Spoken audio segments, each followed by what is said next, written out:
Меня зовут Александра Руденко, я учениця 8 А класу Державної установи едукації гімназії города Довбиша Гомельської області.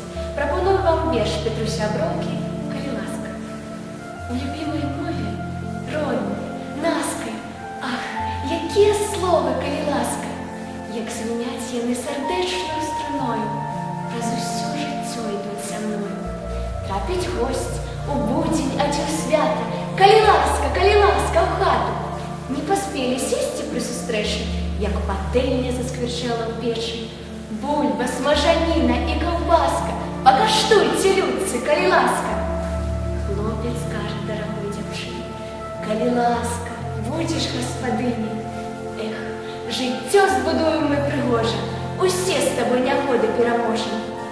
Гром грыміць, з нябёсамі размова, коли ласка, цёплы дождь вясновы.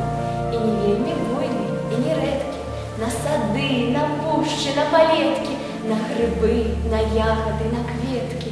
Коли ласка, наш зварот бясконцы. Мы гаворым ранішняму сонцу, коли ласка, сонца, выйдзі з хмары, радасцю аблашчы нашы твары, ды ўзнімі з сабою нашы мары. Коли ласка, нашай роднай мовы, шчырай і ветлівай.